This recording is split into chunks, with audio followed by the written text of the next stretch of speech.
കേരളത്തെ മുഴുവൻ കണ്ണീരിലും നിരാശയിലും ആഴ്ത്തിയ ഒരു ദിവസമായിരുന്നു ഇന്നലെ. ഇന്നും അങ്ങനെ തന്നെ.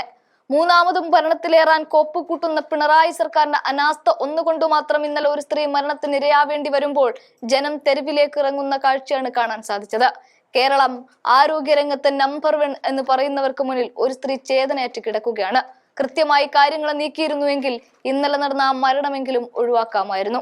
അവിടെയാണ് ചാണ്ടി ഉമ്മൻ വേറിട്ട പ്രതിഷേധം നടത്തിയിരിക്കുന്നത്.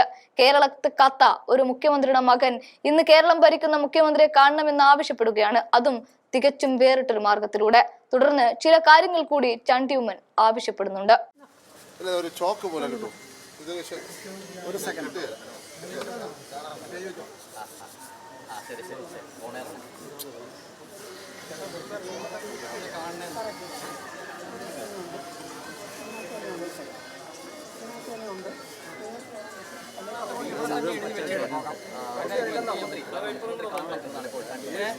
ഞങ്ങളിപ്പോൾ ട്രോമ കെയറിൻ്റെ ഭാഗത്താണ് വന്നിരിക്കുന്നത്. അവിടെ തകർന്നിരിക്കുന്ന പൊട്ടിച്ചോർന്നൊലിക്കുന്ന പല ഭാഗങ്ങളും ഈ ഹോസ്പിറ്റലിൽ കാണാൻ സാധിക്കുന്നു എന്ന് പറയുന്നത് തന്നെ ഏറ്റവും ഖേദകരമായിട്ടുള്ള കാര്യമാണ്. പ്രിയപ്പെട്ട നേതാവ് ശ്രീ തിരുവഞ്ചൂർ രാധാകൃഷ്ണൻ മുഖ്യമന്ത്രി ഒന്ന് കാണണം എന്ന് അവിടെ എഴുതി വെച്ചിട്ട് പോന്നിരിക്കുകയാണ്. തീർച്ചയായിട്ടും ഇത് ഒരു മെഡിക്കൽ കോളേജ് ഉണ്ടാവേണ്ട സാഹചര്യമാണോ എന്ന് ആലോചിക്കണം. ഇവിടെ ഒരു സംഭവം നടക്കുന്നു, ഒരു കെട്ടിടം തകരുന്നു. അത് ഹോസ്പിറ്റലിൻ്റെ ബാത്റൂം കെട്ടിടമാണ്. അതിലുള്ളവർ താഴെ വീണ് ഒരാൾ മരണമടയുന്നു, പലർ പരിക്കേൽക്കുന്നു. ഉടനെ സർക്കാർ പറയുന്നു അങ്ങനെ ആരുമില്ലായിരുന്നു, ഒറ്റപ്പെട്ട സ്ഥലമാണ്, ആരും ഒന്നും സംഭവിച്ചിട്ടില്ല എന്ന് പറയുന്നു. രക്ഷാപ്രവർത്തനം 2 മണിക്കൂർ വൈകുന്നു. സർക്കാരിന് ഒരു ഉത്തരവുമില്ല തരുവാനായിട്ട്. ഏറ്റവും ഖേദകരമായിട്ടുള്ള സാഹചര്യമാണ് ഇന്ന് കേരളം കാണുന്നത്. ഇവിടെ പ്രതിപെട്ട പ്രതിപക്ഷ നേതാവും കോൺഗ്രസിൻ്റെ നേതാവ് ശ്രീ KC വേണുഗോപാലൊക്കെ നേരത്തെ സൂചിപ്പിച്ച പോലെ കേരളത്തിലെ ആരോഗ്യ രംഗം തകർന്നിരിക്കുന്നു. അതിൻ്റെ ഏറ്റവും വലിയ നേർചിത്രം ഇവിടെ കോട്ടയത്ത് കാണാൻ സാധിക്കുന്നു. നമ്മുടെ മുഖ്യമന്ത്രി ഇന്ന് ഈ ജില്ലയിലുണ്ട്, പക്ഷേ അദ്ദേഹം ഇവിടോട്ടൊന്ന് വരുവാൻ പോലും മനസ്സ് കാണിച്ചിട്ടില്ല എന്ന് പറയുന്നത് ഖേദകരമായിട്ടുള്ള കാര്യമാണ്. അതുപോലെ തന്നെ മന്ത്രിമാരുടെ പ്രസ്താവനകളും ഒറ്റപ്പെട്ട സംഭവം രീതിയിലെന്നുള്ളത് അംഗീകരിക്കാൻ പറ്റത്തില്ല.